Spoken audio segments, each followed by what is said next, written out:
Pour ne rater aucune de nos vidéos, n'oubliez pas de vous abonner et d'activer la cloche. Le RN a proposé, avec son ambivalence politique habituelle, d'abroger la réforme des retraites façon Macron-Borne, une réforme des retraites qui a dressé contre elle plus de 90% des actifs. Une bonne partie des députés de gauche ont déjà dit qu'ils ne voteront pas un texte voté par le RN. Mais voilà, une tribune a été d'ailleurs publiée sur le site du Média, signée par plusieurs intellectuels de gauche, appelle à voter pour cette abrogation, je cite, afin de vaincre à la fois le RN et la Macronie. Est-ce que vous abondez dans le sens de cette tribune, Mathieu Slama?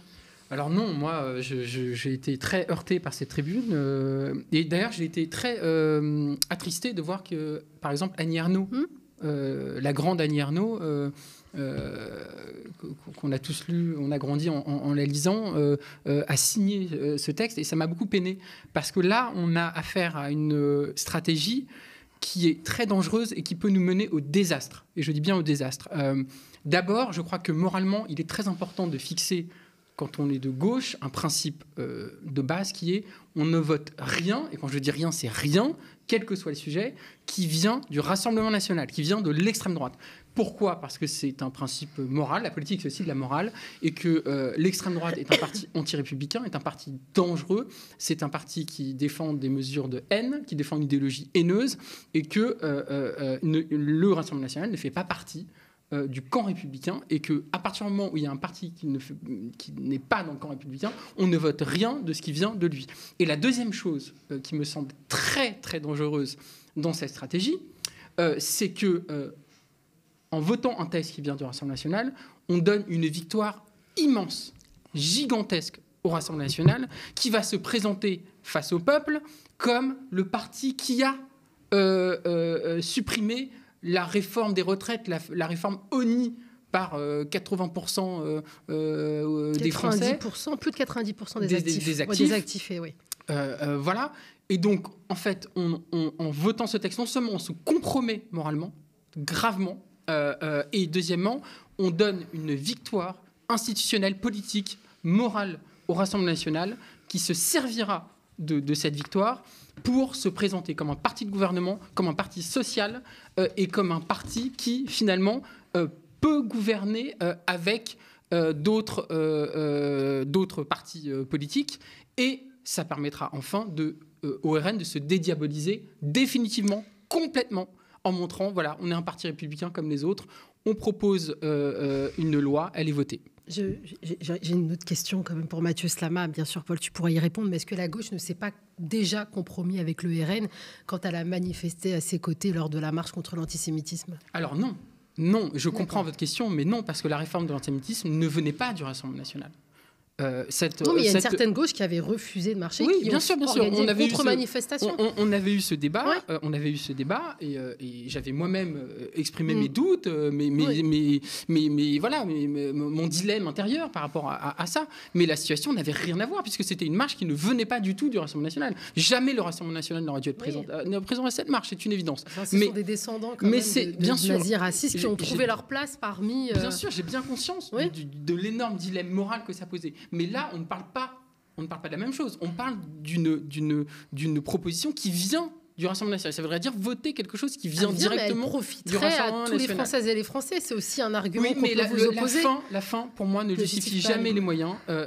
On a des règles, on a des principes moraux avec lesquels on ne doit pas transiger d'un iota. Et si on le fait, je le redis, on se prépare au désastre absolu. Paul Hellec. Moi, je trouve que cette tribune est courageuse et elle permet de penser ce que c'est la lutte politique, à savoir ne pas essayer de constater ce qui se passe, mais d'essayer de faire bouger des lignes. Et donc, le but est clair, c'est de mobiliser une partie des électeurs des députés de gauche pour voter, en expliquant ceci. D'abord, pas d'entourloupe, le texte, on l'a, il est là. C'est un copier-coller des arguments de la gauche pendant la réforme des retraites. C'est assez indécent de la part du Rassemblement national. Il parle d'une procédure d'adoption illégitime dans l'exposé des motifs, une réforme injuste sur le plan social. Il parle des travailleuses, des femmes, des carrières hachées des femmes, des travailleurs vulnérables, de ceux qui exercent des métiers pénibles, etc. Et il n'y a aucun contenu, comme on aurait pu le craindre, dans le financement qui est proposé, de base, aucun contenu raciste, xénophobe, etc. Il y a une proposition de taxation, finalement, en gros, la TVA sur le tabac, plus une taxation des transactions financières, qui sont des propositions de taxation qui ont déjà été utilisées par la gauche dans différentes propositions de loi pour pouvoir financer des lois qui changeaient quelque chose à l'équilibre budgétaire. Donc, il n'y a rien sur le plan idéologique qui est cédé au Rassemblement national sur cette loi. C'est ça qui est important comme détail. Et du coup, pour moi, la question, c'est pas est-ce qu'il faut la voter ou non. La question, c'est est-ce qu'il faut laisser le RN seul prétendre défendre ces travailleurs-là, ces travailleuses-là. Et le seul argument en face, c'est de dire c'est une posture morale. C'est-à-dire, c'est une posture morale, c'est moralement pas possible, alors que cet antifascisme moral est en échec depuis 30 ans. Il faut bien l'admettre. 30 ans qu'une seule diabolisation sur le plan moral, c'est-à-dire ce qui n'a aucun fondement matériel concret pour les gens, n'aide pas. C'est une partie des gens, bien confortablement, qui d'ailleurs, souvent pour eux, n'auront pas de problème à travailler 2 ans de plus, expliquent aux gens que bon, le FN c'est mal, on vous expliquera, enfin, juste suivez-nous, quoi. Alors que là, la question c'est, il faut aller le prendre. Il faut aller prendre la victoire pour les gens qui peuvent gagner 2 ans de vie. Et deuxièmement, je dirais l'argument, c'est, on voit bien, et on en a discuté juste avant, le Rassemblement national, ils sont dans une confrontation avec la Macronie, mais que cette confrontation est une mise en scène et qu'elle est en fait l'expression d'une alliance, d'une coopération ensemble pour gouverner la France. Donner l'illusion d'être une opposition, mais au fond... Or, si on veut, tactiquement, empêcher cela, il faut faire en sorte que le RN dévie de la Macronie. Et le faire en défendant les droits des gens et en faisant en sorte de mettre un coin entre cette alliance et de les mettre sur le fait accompli, en disant nous, on n'a aucun problème sur ce fond-là. Sur ce texte-là, à dire nous ne vous laisserons pas le monopole de la défense de ces gens parce que vous êtes des fraudes. Et on peut expliquer comment ce sont des fraudes. Ce sont des gens qui veulent faire en sorte qu'une partie de la gauche prenne le parti de Macron contre le peuple, mais que ce n'est pas le cas d'une partie de la gauche. Et je crois que vraiment, je finirai là-dessus, cette posture morale, pour moi, c'est un frisson bourgeois. C'est une peur d'être accablé dans les médias en disant vous avez voté avec le RN, d'être accablé de cette fausse association, puisqu'il n'y a aucune association, nous n'avons rien à voir avec le Rassemblement national. Mais je pense que la gauche de rupture, celle qui se bat au quotidien, elle a plus peur de ce commentariat politique. Elle est déjà vue comme antisémite, porte-parole du Hezbollah, mangeur d'enfants, islamo-gauchiste, ce que vous voulez. Donc la question, c'est qui est capable de mener la bataille en disant nous ne laisserons pas au RN le monopole de la défense de ces gens-là et nous allons, la voter parce que nous, on n'a pas de problème pour pouvoir abroger cette réforme, ce sont notre programme, nos idées, et deuxièmement, dire on va continuer à démystifier, comme on l'a fait juste avant, le faux côté, le faux masque social du RN, qui est bien entendu une farce.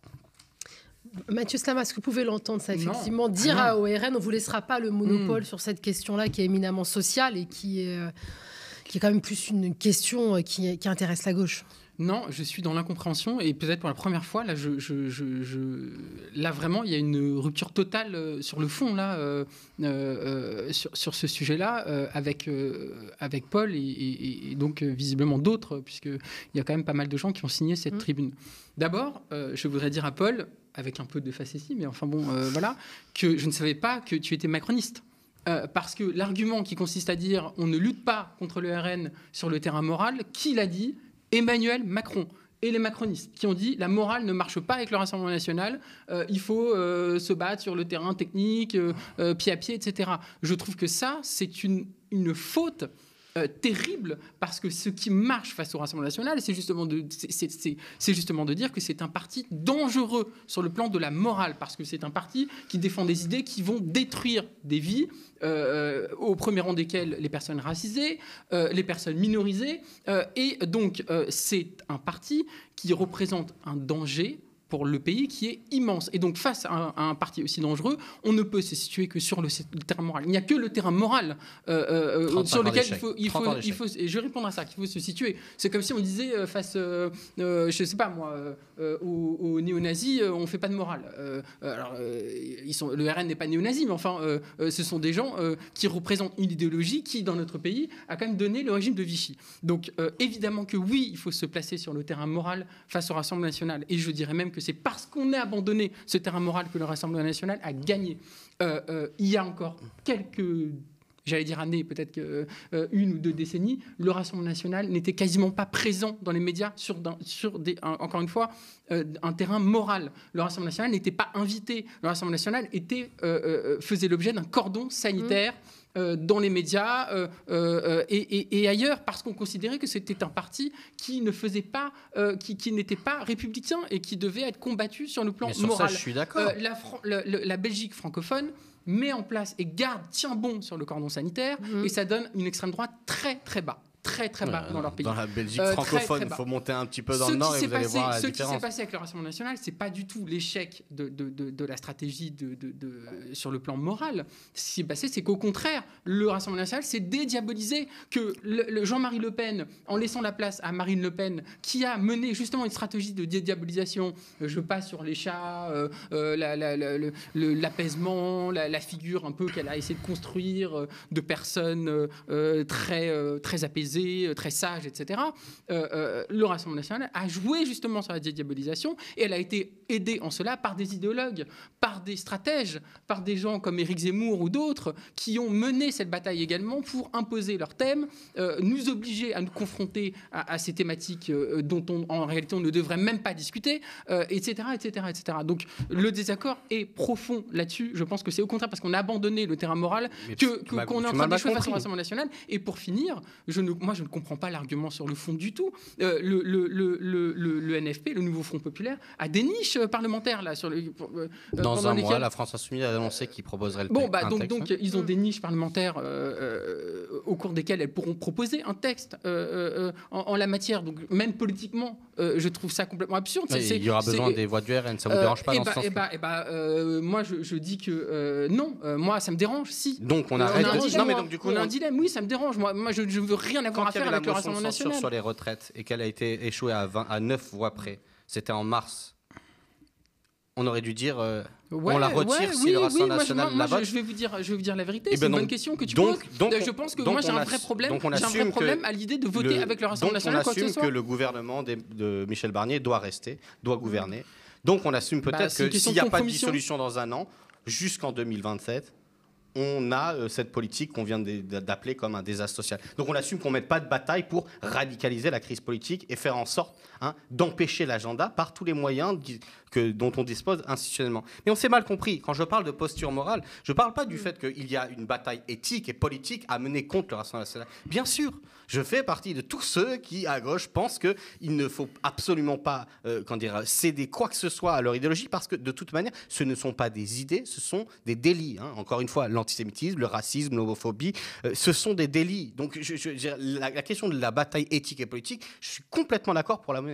Je dis juste que je pense que le positionnement d'un certain nombre de députés de gauche en disant « nous ne voterons pas » est une posture morale au sens d'une question d'image pour eux-mêmes. C'est que, alors qu'il n'y a aucune base, encore une fois, raciste dans ce texte-là, ils souhaitent ne pas être associés parce qu'ils ont peur de devoir assumer le fait qu'ils ont voté pour leurs propres idées et pas pour... ils n'ont pas voté pour leurs propres idées, mais qu'ils ont voté pour leur propre image, par peur d'association, par peur... Je vous le dis encore une fois, tu parlais des personnes racisées. Elles sont extrêmement nombreuses, les gens qui sont racisés et qui sont sur les chantiers, dans les métiers prolétarisés, dans les gens qui ont le plus besoin de cette réforme des retraites. Et je pense que si on leur demande, ils n'en ont rien à faire si la réforme a été votée par Karl Marx, Elon Musk ou n'importe qui. La question, c'est comment on l'obtient. Et en plus, il y a très peu de chances que ça passe, arithmétiquement parlant. Si on regarde, il y a peu de chances. Mais par contre, on va être devoir... Pourquoi prendre ce risque? C'est un mois, comme Mathieu l'expliquait. Mais parce que, alors, il faut aller expliquer aux gens. Oui, mais on l'a pas fait parce qu'on va foire, parce que nous, on va pouvoir le proposer. Ces mécanismes politiciens, ça dégoûte tout le monde. La question, c'est que pendant 2 ans, 3 ans, toutes les années, jusqu'aux élections, on va avoir le Rassemblement national qui a dit regardez la gauche, ils ont voté contre. Regardez la gauche. Juste, je comprends pas. Dès que le Rassemblement national va proposer une mesure qui te va sur le fond, il faut voter pour. Non, là on parle d'une réforme qui a allié 90% des actifs et qui est en capacité de mettre en branle l'alliance entre le RN et la Macronie qui est en train de gouverner pour détruire le reste de ce qu'on a de service public. Ça donne une victoire au Rassemblement national, c'est tout ce que ça fait. C'est eux qui vont être ceux qui ont fait tomber la réforme des retraites en France. Non, parce que seuls ils peuvent rien faire. Imagine une minute que Jordan Bardella va pouvoir retirer de ça, est-ce que Marine Le Pen va pouvoir retirer ça? Et tu parles des personnes racisées, mais tu crois que la perspective de la victoire du Rassemblement national en 2027, qui est quand même une très forte probabilité. Moi, je ne fais pas de la politique fiction. Moi, ce que je dis, c'est que là, on peut gagner pour les gens. Est-ce que ça, c'est pas un danger bien plus immense que la question des retraites? Mais c'est toujours un danger qu'ils puissent gagner l'élection. Mais là, on parle de politique fiction. Moi, je parle de qu'est-ce qu'on fait pour les gens maintenant, là. Est-ce que Mathieu d'abord et Paul ensuite. C'est vraiment ça qui est en jeu aujourd'hui. On n'est pas dans la question de la réforme des retraites, etc. Là, on est dans la possibilité. On est sur la question. C'est la question qui est posée. Non, on est sur la question là de la possibilité de l'arrivée au pouvoir du Rassemblement national, qui n'arrête pas de gagner. Même la précédente élection législative, ça a été un échec pour eux, mais ils ont gagné des dizaines et des dizaines de députés. Et aujourd'hui, c'est eux les faiseurs de roi, c'est eux qui décident si Michel Barnier reste au pouvoir ou pas. C'est eux qui vont. On a quand même un ministre de l'Intérieur, Bruno Retailleau, qui est quelqu'un d'extrêmement inquiétant, qui est une personnalité qui vient de la droite la plus dure, qui était avec Philippe de Villiers, qui est une personne réactionnaire au dernier degré, qui présente un danger immense pour un certain nombre de nos concitoyens. Lui, qui a été quand même un cadeau donné au Rassemblement national par Michel Barnier, quand même, il faut le voir comme ça, qui est en charge des questions d'immigration et de sécurité dans le pays, il faut quand même voir ce que c'est, qui a annoncé qu'il y aura une prochaine loi immigration qui va être un carnage, déjà que la précédente loi immigration a franchi toutes les lignes rouges du point de vue républicain. Là, on va voir encore pire. Donc, pardon, mais donner une telle victoire au Rassemblement national dans un tel contexte d'extrême droitisation du pays, je trouve que c'est irresponsable et je ne comprends même pas, je ne comprends pas la rationalité politique. Peut-être rapidement quand même donner les noms des autres signataires, parce qu'on a cité Annie Ernaux, l'écrivaine, mais peut-être pour montrer qu'effectivement même des personnes racisées soutiennent l'idée de voter pour l'abrogation de la réforme des retraites. Il y a Bernard Friot, économiste, René Monza, militant antifasciste, Simon Hassoun de Tzedek, il y a également Michel Sibony de l'Union juive française pour la paix, Ouria Boutelja, militante décoloniale. Oui, mais encore une fois, je pense que ça ne va pas lui donner une victoire. La question, c'est si cette réforme, cette abrogation, passait, qui en serait redevable? Et la gauche pourra revendiquer qu'elle participe de l'obtention de droits concrets aux gens. Et je pense que c'est une autre... Je suis d'accord que c'est extrêmement malin. C'est un coup de tactique très malin et très perfide de la part du Rassemblement national. Mais je pense que c'est aussi une victoire pour eux si la gauche se drape dans cette espèce de posture qui est un faux antifascisme, encore une fois une vision morale qui n'a pas d'effet sur le terrain et qui permettra au Rassemblement national de dire regardez, la gauche vote contre vous. Et ça, c'est une victoire aussi pour le Rassemblement national. Donc à partir du moment où sur le contenu du texte... S'il présente un texte après en niche... Mais l'un n'empêche pas l'autre. Cet argument que l'un tu n'empêche évoques pas l'autre. L'un n'empêche pas l'autre. Le texte sera déposé, la France Insoumise l'a annoncé. Là, on parle du 31 octobre pour la niche du Rassemblement national. Et ensuite, ça sera un mois après. La question, c'est aussi, encore une fois, que ce texte, si il est obtenu pour les travailleurs, c'est une bonne chose. Et deuxièmement, si il est passé, ce qui est encore une fois une très faible possibilité, alors il peut permettre de séparer l'alliance entre l'ensemble des droites et l'extrême droite que tu dénonces en disant qu'ils vont mener une politique terrifiante, et on le sait. Et donc la question, c'est de dire si la crise politique que provoquerait une telle adoption, parce que c'est quand même la réforme phare du quinquennat précédent, alors il y a des possibilités de faire en sorte que on empêche la constitution de cet acte, qu'on empêche la politique tout de suite qui le menace. Quant à la question de la victoire potentielle du Rassemblement national, je le dis, je pense véritablement qu'il sera renforcé à partir du moment où il arrive à pousser la gauche dans une posture que les gens ne comprendront pas lorsqu'ils sont concrètement visés par cette réforme, lorsqu'ils sont concrètement concernés par la possibilité de vivre 2 ans maintenant, là. Maintenant, 2 ans de moins au travail. On va conclure avec Mathieu Slama, ça fait déjà plus de 45 minutes qu'on débat. Oui, alors vraiment, du coup, très rapidement. Ouais. Moi, je crois que c'est une erreur même stratégique majeure, parce qu'en réalité, le résultat d'une telle stratégie, d'un tel choix de la gauche, ça sera de permettre aux adversaires de la gauche, et notamment à tous ceux, et qui sont de plus en plus nombreux, qui disent LFI, extrême droite, c'est la même chose, les deux extrêmes, on connaît. C'est la peur de ça, c'est l'opposition bourgeois de la peur de ça qui va les empêcher de voter. Je finis. On donne sur un plateau d'argent cet argument-là en plus fort encore, parce que les gens diront mais regardez, il s'allie c'est les deux extrêmes qui s'allient, etc. Sur l'émotion de censure. Voilà. Mais là, on donne quitus à tous ceux qui utilisent cet argument pour diaboliser la gauche. Mais et je en n'ai pas particulier peur de la LFI. diabolisation. Et Qui nous diabolise ? je finis une chose. Vous savez, LFI, j'ai beaucoup de désaccords avec eux, voilà, et on le sait, et je ne vais pas le redire ici. Mais il y a une chose, je trouve que LFI a mis au cœur de la gauche de rupture, et ça, il faut leur en être quand même redevable, c'est l'antifascisme. Et le fait qu'il y ait, par exemple, un député antifasciste à l'Assemblée, Raphaël Arnaud, le fait qu'il y ait des figures vraiment qui sont d'une fermeté absolue dans la lutte contre l'extrême droite, dans la lutte contre le Rassemblement national, mais aussi contre l'extrême droite, idéologiquement dans la rue, etc. Je trouve que c'est quelque chose que LFI a apporté à la gauche, là où, encore une fois, la gauche de Hollande, de Valls, se compromettait de plus en plus dans des idées nationalistes, et que la gauche Roussel-Ruffin se compromet également sur un certain nombre de thématiques. Là, en faisant ce qui est recommandé dans cette tribune, on détruit, mais je dis détruit, tout ce qu'a construit LFI sur le terrain de l'antifascisme. Mais absolument c'est ça, pas, parce que la construction, elle est matérielle et concrète. L'erreur stratégique sera totale, parce que ce sera détruire tout ce que la gauche de rupture a essayé de mettre en place, c'est-à-dire une ligne rouge infranchissable avec l'extrême droite et un combat pied à pied, politique, idéologique, sur tous les terrains face à l'extrême droite. Justement, je suis content que tu concèdes à la fin l'idée que c'est parce que peur de la diabolisation et peur de l'association. C'est exactement ce que je dis depuis le départ. Ça n'est juste une peur d'une question d'image. Ça n'est pas une question de fond. Et encore une fois, moi, je fais partie des gens qui n'ont pas peur. Qu'est-ce qu'on a pris dans la gueule déjà ?